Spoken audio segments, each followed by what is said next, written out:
Hello again, everybody, and welcome to another Community Connection. So glad you're here. Today, I'm my friend, Reverend Dr. Rodrigo Cruz. How are you today, my friend? I'm doing great, Ryan. Thank you for having me in the show, and good morning to everybody. Thank you. And he is the lead pastor. Just been such a blessing to watch as a friend and colleague of the NETT Church. And we want to talk a little bit about that. We're going to talk a little bit about community. God's in control. We're all in this together. But I'll call you Rodrigo because I'll never remember all the titles. So you're, we'll do that doctor to doctor one day. We'll just be back and forth. But no, I gotta finish first. But you got three NETT. You guys have three locations now with the NETT Church, correct? That is correct. Yes, we are in Lilburn, Lawrenceville, and Norcross. That's amazing. Definitely God's hand's been at work. So I can remember the very beginning of that, and just to watch and be a small part of it. You've been great with the magazines we do, participating when writing Chaplain's Corners. But I think now more than ever, people realize how much we need each other. And so just tell us some about what the church is doing, what things are changing, what encouragement you have to our fellow people in the community or around the world that are listening. Yeah, absolutely. Once again, thank you, Ryan, for your support during the past 4 years. It is hard to believe this coming Easter, this Sunday, will be 4 years since we started. Wow. And you and I are getting younger. We're just getting younger by the day. Yes, absolutely. Yeah, so it has been fascinating to see what God has been doing, and honor and glory to Him. But also the reality that we exist as a church to be part of a community, to find a way to impact people's lives and to influence the community as a whole, not only spiritually, but also emotionally, socially, financially. And that has been at the core of who we are as a church. From the beginning, one of the things that we believe as a church is that we do not exist to be confined between four walls. And that's why once a month we close the buildings and we deploy the community to serve one another. So, we've been leaving the building before leaving the building was required by the CDC. Right. Right. We strongly believe that we were built for such a time like this. Like, who is your neighbor? What is your neighbor's needs? And can you meet him wherever he or she is, or wherever they are? Well, that was, I don't know if you still use it, but that was the whole kind of the casting the net. Absolutely. I did. Yeah. And my take on that, Rodrigo, is that, I remember you and I talking about it early on, was one Sunday a month, you guys went out and you made lunches or you put them in kids, you did something in the community besides sitting within four walls. And it's kind of funny, like you said, listening to it now, but well, I have just watched and watched sermons you've done and just seen people in the growth. And, I know you just got recently named, and it's not about you or me or whatever, named for an award, but you put your heart and passion into these communities we serve, and you've got a great team. And I think what you said early on is, when you wanted to start a church where everyone didn't look the same. In other words, God's word was for everybody, not just one block of people. I mean, everybody's welcome, and that's just, to me, so inspiring, because that was my problem with some of the things is it wasn't some country club or some exclusive invite club. Going to Jesus. He had tons of different kind of people, and many of them weren't the popular ones, right? Absolutely, and especially in times like this, when brokenness is exposed, you can see beyond people's race, socioeconomic status, class, etc. Because we all get hungry when there's no food. We all are losing jobs. We all are struggling to teach kids, Common Core math or whatever it is that we have to teach them. And it's when you see humanity at its finest, and hopefully this is when you see humanity in churches or those who believe in a loving God at his best.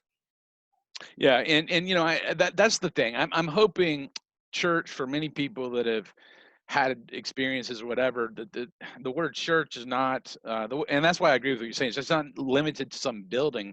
What I always say is, what you see with my life, what you see is what you get. I am who I am, and some people might love it, some people might hate it, some people don't care in the middle, but and I'd say by grace, thankfully I have to grow up every few minutes and make the best of it. And but the thing is, there right now is a time, I think what I call it, Rodrigo, is a reset button, and we're getting to spend more time with ourselves.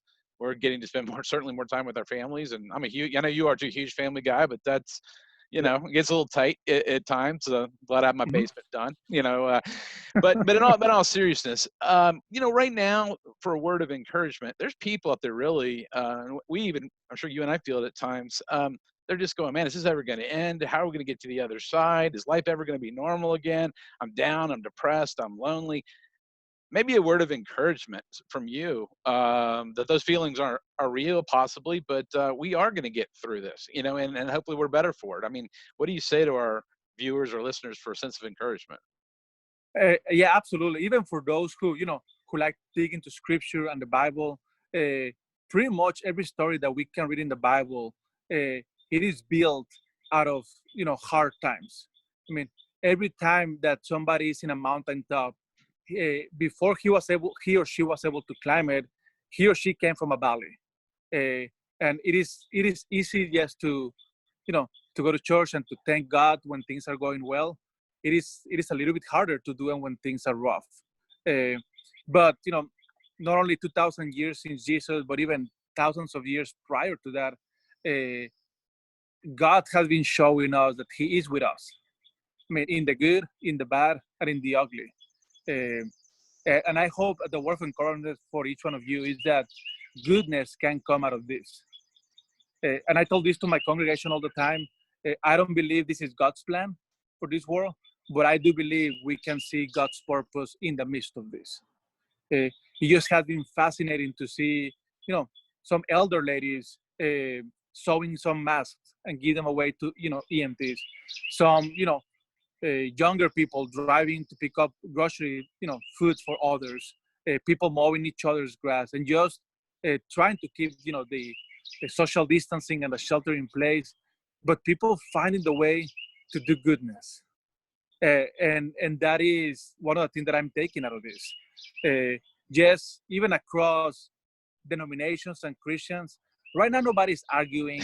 You know, what I think about this Bible verse and what you think about this Bible verse. It is, how do we give people love? How do we support one another? How do we see beyond some differences?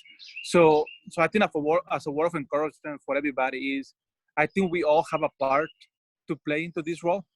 Uh, I have 5 kids, and one of the things that I'm blessed here in Gwinnett County is that the school bus comes every day and feed my kids. Uh, and there is a bus driver risking her life, and there is somebody preparing those meals, risking their lives, and there's hundreds of thousands of people paying their taxes to provide for that meal. Uh, and it takes a village to take care of a village. So what I would say to everybody, just see what kind of things you have around you and how do you use them to bless somebody else.